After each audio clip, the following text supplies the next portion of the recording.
As Republican Donald Trump emerges victorious in the 2024 U.S. election, how could his policies affect the global economy? Well, economic experts say the return of Donald Trump to the White House with his perfectionist policies poses threats for the global economy, with the prospects of new trade wars, resurgent inflation, and slower growth, while others believe that his second coming will redirect the world economy for growth. During this year's campaign, ahead of the polls, Trump pledged to impose an additional 60% import on tariff on Chinese products, an extra 10% tariff on products from the rest of the world. What does a Trump win mean for the global economy? To help do justice to this and many more is the principal partner, Woodridge and Scott Consulting Limited, Segun Sokwito. Thank you so much for joining us at this point, Mr. Sokwito. Thanks for having me. Good afternoon. All right, so the question that I just asked, the question, what do you think is a Trump win? What does it mean for the global economy, looking at the fact that, like I had read earlier, he has a perfectionist mindset, he wants things to be done perfectly and all of that, and as he thinks it, he does it. So what does this mean for the global economy? Well, I think generally speaking, everybody is going to wait to see how this plays out. And I say this because I think that the Donald Trump we're seeing today and the Donald Trump that was president in 2016 up until 2020, I think they are slightly different individuals. I think he's evolved. I think he has matured. And it appears as though he recognizes that perhaps the world is not painted in black and white, and there are a lot of grays. So the first Donald Trump that we had was very bullish about the America First agenda, and he had perceived trade enemies, and he went after them with energy and vigor. So we will have to wait to see if that is the same Trump we're getting now, because if it is, then definitely the trade balance, the balance of the world economy might just shift slightly, with the United States perhaps regressing and looking more inwards. Under a Trump presidency, he believes that America is self-sufficient. He believes that America is a great country that does not need anybody to survive. And in fact, he thinks that a lot of other economic powers across the world, China, Russia, even to some degree the EU, that they're exploiting the United States, that the United States is always ending up with the short end of the stick when it comes to trade balance, tariffs, employment flows, manufacturing flows. You know, American companies setting up factories outside of the United States, especially in Asia, you know, and all of that. And he is probably going to try to reverse all of that, because he believes that if you can get American manufacturers to come site their factories at home, that will create a lot more jobs, which he has promised during this campaign. It will boost economic growth, according to him. You know, so it's likely that we may see the United States take a bit of a step backwards in terms of trying to push the American agenda across the world, that the way we are used to seeing it, which will then open the road, the proverbial road, to the likes of China to gain some ground in the international markets. Because if the United States, for example, increases tariffs on Chinese products significantly, the way Trump did in the first time, then China may have to look elsewhere for markets. And that elsewhere is likely to be the EU, maybe part of Africa that can afford those goods and services and all of that. So it's going to be a very fluid situation over the next couple of weeks to couple of months. But I think one thing that we can be sure of is that the large corporate organizations are likely to smile to the bank, because Trump is very pro-business in his stance, and we will see a lot of concessions going the way of this large global behemoths, both in the financial services industry, in the pharmaceutical industry, you know, in the car manufacturing industry, industrial goods and services, and all of that.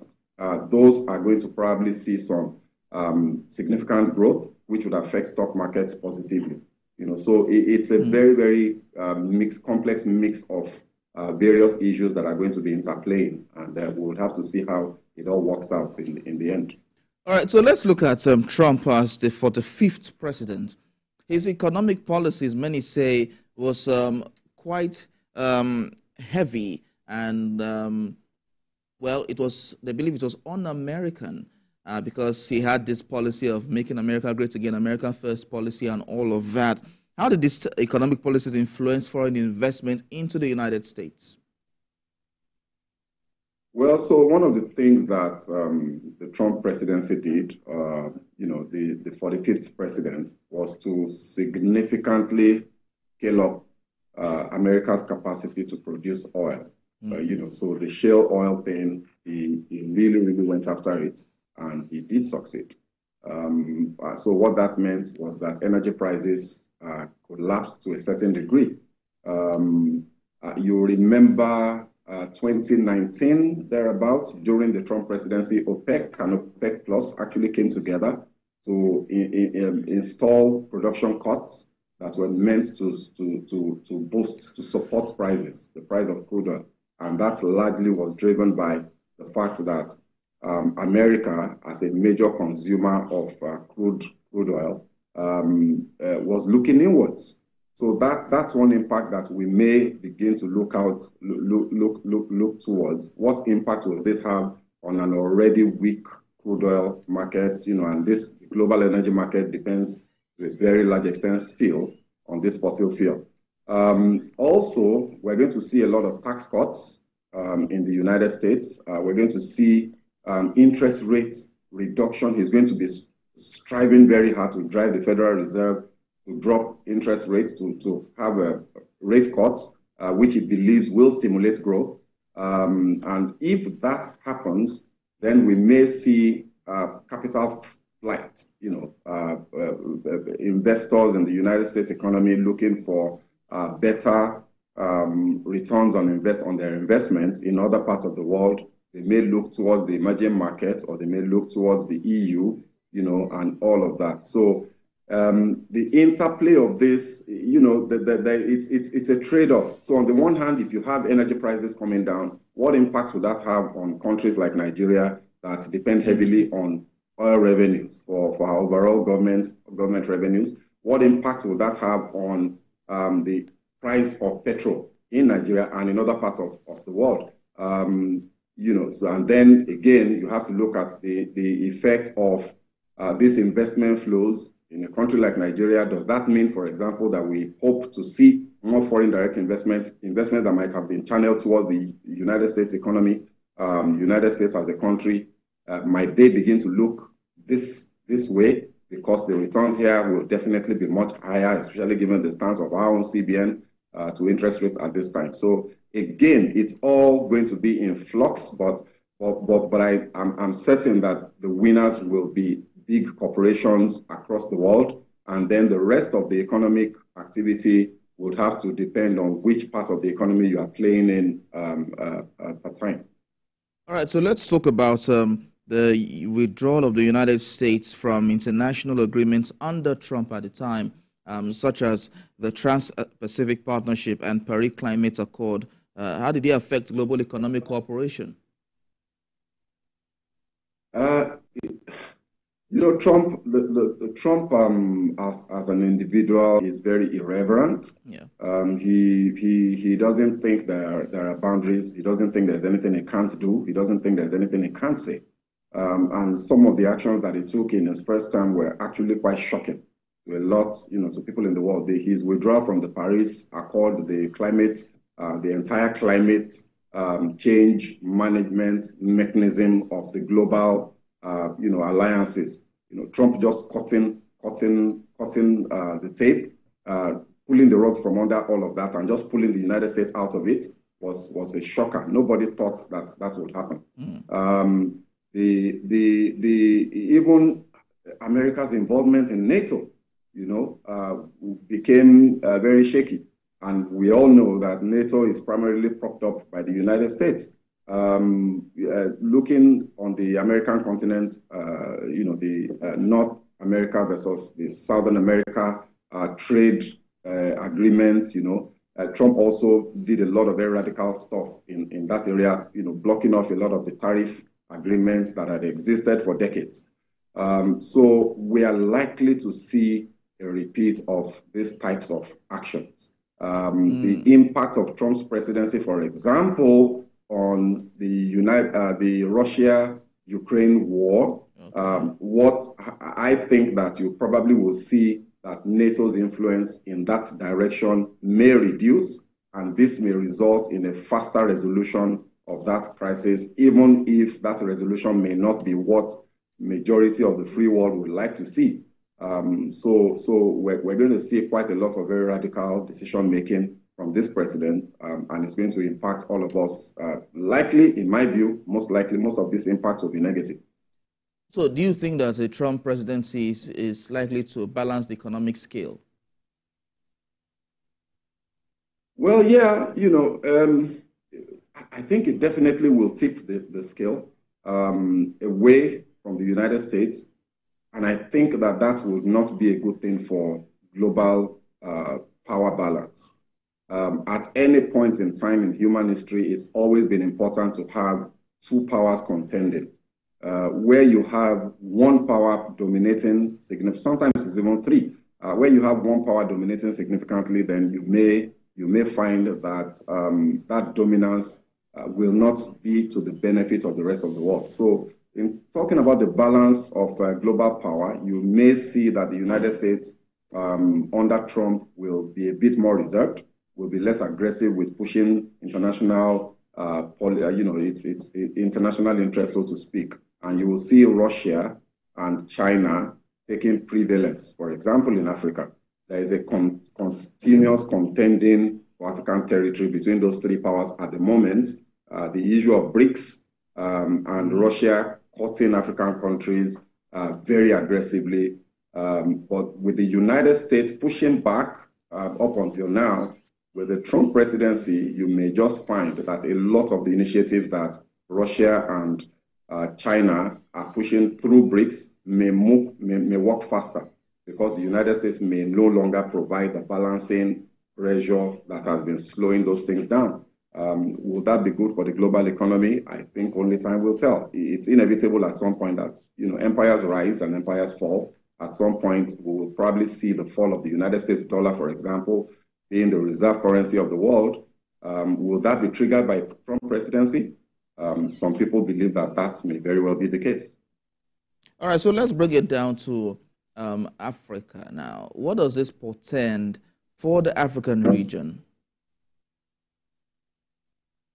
Well, the U.S. is a significant trading partner for a lot of African countries and for the African continent as a whole. We import and export quite a lot of goods and services to and from the United States. What we're likely to see is a Trump presidency that will, in keeping with his America First philosophy, try to increase tariffs and try to limit the extent to which we can bring products in, the extent of their dependency on African products, especially energy. We know that, for example, for Nigeria, our biggest export to the United States is crude oil.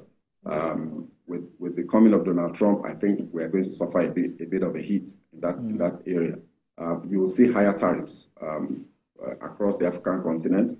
You will see immigration issues. The Trump presidency, in fact, the argument has been that he has won this election largely because he played very heavily on the fears of Americans regarding immigration, immigrants, legal and non-legal immigrants. If he pushes further in that direction, that could have very significant economic implications for the African continent, because Africans, generally tend to sway in the direction of the United States and the United Kingdom for a lot of our economic activity, whether it's education, whether it's health tourism, whether it's just general tourism, and even business partnerships.